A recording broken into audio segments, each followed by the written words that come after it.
Donald Trump s'apprête à frapper un grand coup sur le plan commercial ce mercredi 2 avril, en annonçant de nouveaux droits de douane inédits. Présentés comme le début d'un âge d'or pour l'Amérique, ces tarifs douaniers risquent toutefois de bouleverser l'économie mondiale et de raviver les tensions avec les partenaires commerciaux des États-Unis. À Washington, l'attente est à son comble.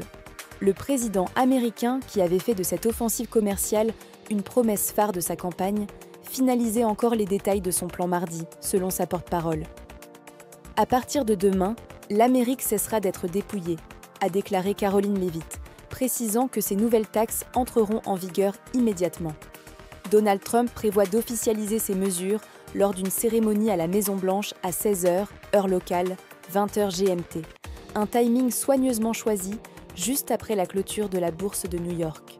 Celle-ci, tout comme d'autres places financières mondiales, montre déjà des signes de fébrilité face à cette annonce qualifiée par le président de « jour de la libération ».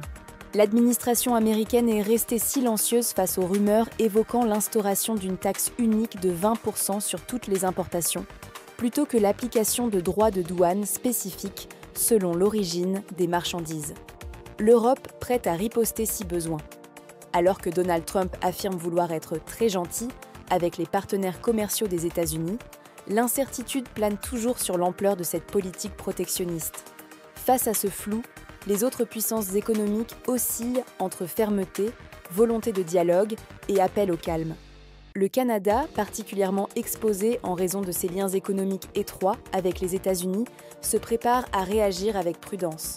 Le Premier ministre Mark Carney a affirmé que son pays adopterait une approche réfléchie pour répondre aux éventuelles mesures injustifiées de Washington. De son côté, la présidente de la Commission européenne, Ursula von der Leyen, a averti que l'Union européenne n'excluait pas de prendre des contre-mesures. « Nous ne cherchons pas forcément l'escalade, mais nous avons un plan solide et nous sommes prêts à agir si nécessaire », a-t-elle déclaré. Alors que certains pays espèrent échapper aux nouvelles taxes américaines, le Vietnam a déjà pris les devants en annonçant une réduction de ses propres droits de douane sur plusieurs produits. Des négociations tous azimuts. Le Royaume-Uni, de son côté, multiplie les efforts pour conclure un accord commercial bilatéral avec Washington et éviter une taxation massive. Mais il est probable que des droits de douane seront tout de même appliqués, a reconnu mardi le Premier ministre britannique Keir Starmer. Pendant le week-end, la Chine, le Japon et la Corée du Sud ont annoncé vouloir accélérer leurs négociations pour mettre en place un accord de libre-échange. En parallèle, des responsables européens plaident pour un rapprochement économique entre l'Union européenne et le Canada. Une vision économique inflexible. Pour Donald Trump, reculer n'est pas une option. Il considère les droits de douane, qu'il qualifie du plus beau mot du dictionnaire, comme un outil miracle capable de relancer l'industrie américaine, de rééquilibrer le commerce extérieur et de réduire le déficit budgétaire.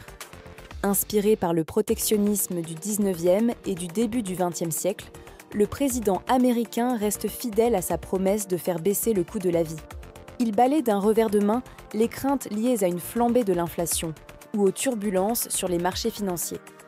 Cependant, des experts, notamment chez Goldman Sachs, alertent sur les risques économiques de cette vague de taxation. Selon eux, une avalanche de droits de douane pourrait avoir un effet similaire à une hausse d'impôts pesant directement sur le pouvoir d'achat et la consommation des ménages.